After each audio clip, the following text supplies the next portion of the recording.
आज हम एक ऐसे शख्सियत की कहानी में उतरेंगे जिन्होंने सिर्फ जंगें नहीं जीतीं, बल्कि सच कहें तो एक पूरे साम्राज्य की, एक पूरी सोच की नींव रखी।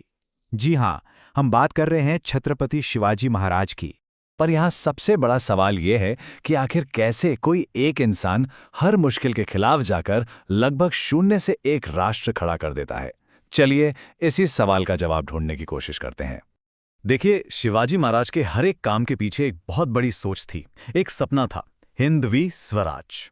अब ये सिर्फ एक नारा नहीं था, इसका मतलब था इस मिट्टी के बेटों का अपना राज, मतलब एक ऐसा आजाद राज जो सबके लिए न्याय और लोगों की भलाई के उसूलों पर चले।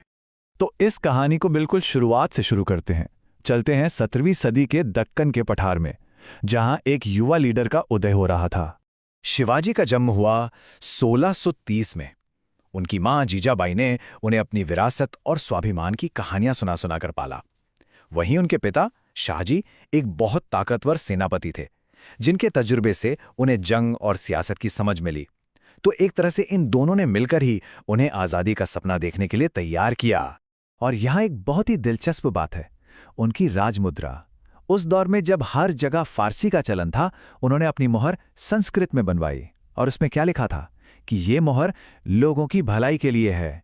ये अपने आप में उनके मिशन का एक बहुत ही साहसिक ऐलान था।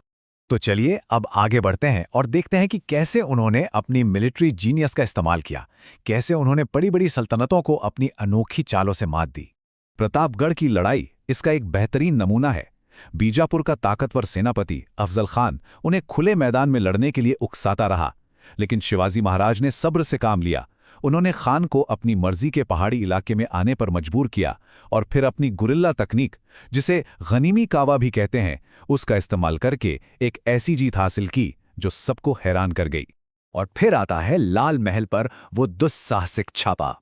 सोचिए, मुगल कमांडर शाइस्ता खान ने शिवाजी के बचपन के घर पर ही डेरा डाल दिया। तो शिवाजी ने क्या किया? वो रातों रात अपने कुछ सैनिकों के साथ महल में घुस गए। शाइस्ता खान किसी तरह बच निकला, लेकिन यह हमला मुगलों के लिए एक बहुत बड़ा अपमान था। इस एक घटना ने शिवाजी की छवि को लगभग अजेय बना दिया। लेकिन ऐसा नहीं है कि जीत हमेशा मिली। 1665 में मुगलों के एक बड़े हमले के बाद शिवाजी महाराज को पुरंदर की संधि करनी पड़ी। इसके तहत उन्हें अपने 23 अहम किले मुगलों को देने पड़े। ये उनके लिए एक बहुत बड़ा झटका था। इसके बाद जो हुआ वो किसी कहानी से कम नहीं। उन्हें आगरा में सम्राट औरंगजेब के दरबार में बुलाया गया और फिर नज़रबंद कर दिया गया। लेकिन यहीं से उनके सबसे मशहूर कारनामे की शुरुआत होती है। उन्होंने पहले तो बीमारी का बहाना किया, फिर रोज़ गरीबों को मिठाई की बड़ी बड़ी टोकरियां भिजवानी शुरू की।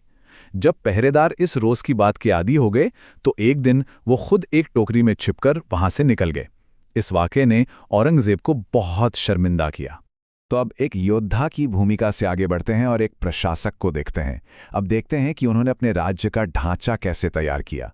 1674 में रायगढ़ किले में उनका राज्याभिषेक हुआ। यह सिर्फ एक रस्म नहीं थी, ये एक ऐलान था। हर चीज का एक गहरा मतलब था। सोने का सिंहासन उनकी आज़ाद हैसियत का प्रतीक था और सोने का तराजू न्याय के लिए उनकी जिम्मेदारी को दिखाता था। इसके जरिए उन्होंने खुद को एक संप्रभु राजा के तौर पर स्थापित किया। प्रशासन की बात करें तो उन्होंने अष्टप्रधान नाम की एक बहुत ही अनोखी व्यवस्था बनाई। ये आज की कैबिनेट की तरह थी, 8 मंत्रियों की एक काउंसिल। और खास बात यह थी कि मंत्री खानदान के आधार पर नहीं, बल्कि अपनी काबिलियत के दम पर चुने जाते थे और उन्हें तनख्वाह भी नकद में दी जाती थी। चलिए अब उन नीतियों पर नजर डालते हैं जिन्होंने उनके राज्य को इतना मजबूत और सच कहूं तो अपने समय से बहुत आगे बना दिया था। उनकी एक बड़ी आर्थिक नीति थी चौथ। ये एक तरह का 25% टैक्स था जो वो पड़ोसी इलाकों से उनकी हिफाजत करने के बदले में लेते थे, और ये राज्य की आमदनी का एक बहुत बड़ा जरिया था। पर उससे भी ज्यादा जरूरी ये था कि उन्होंने किसानों का शोषण करने वाली जमींदारी प्रथा को ही खत्म कर दिया। अब राज्य सीधे किसानों से टैक्स लेता था, मतलब बिचौलियों का खेल खत्म। यहां तक कि वो किसानों को जरूरत पड़ने पर कम ब्याज पर कर्ज भी मुहैया कराते थे। शिवाजी महाराज को भारतीय नौसेना का जनक भी कहा जाता है और इसकी एक ठोस वजह है।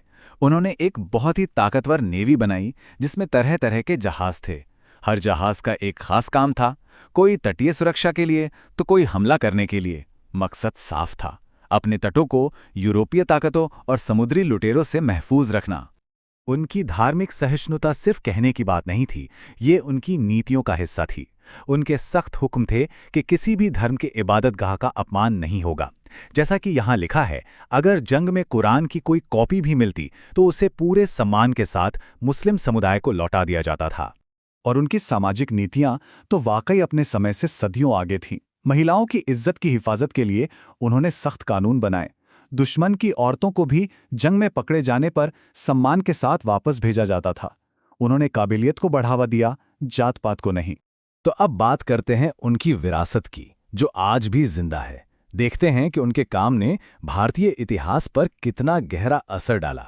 1680 में उनकी मृत्यु के बाद भी उनका सपना जिंदा रहा। देखते ही देखते 18वीं सदी तक मराठा साम्राज्य हिंदुस्तान की सबसे बड़ी ताकत बन गया। सदियों बाद वो भारत की आज़ादी की लड़ाई का एक बड़ा प्रतीक बने, और आज भी उनकी वही राजमुद्रा भारतीय नौसेना के नए झंडे पर मौजूद है। ये उनकी दूरदृष्टि को एक सच्ची श्रद्धांजलि है। तो आखिर में शिवाजी महाराज को सिर्फ एक महान योद्धा की तरह नहीं, बल्कि एक राष्ट्र शिल्पकार के रूप में याद किया जाता है। एक ऐसा इंसान जिसने एक ऐसे राज्य को गढ़ा जिसकी बुनियाद न्याय, बराबरी और आज़ादी पर रखी गई थी। और ये हमें इस विश्लेषण की सबसे बुनियादी सवाल पर वापस ले आता है। एक विजेता जो सिर्फ जमीन जीतता है, और एक राष्ट्र निर्माता जो लोगों के दिलों और दिमागों में एक सोच को बनाता है, उन दोनों में आखिर फर्क क्या है?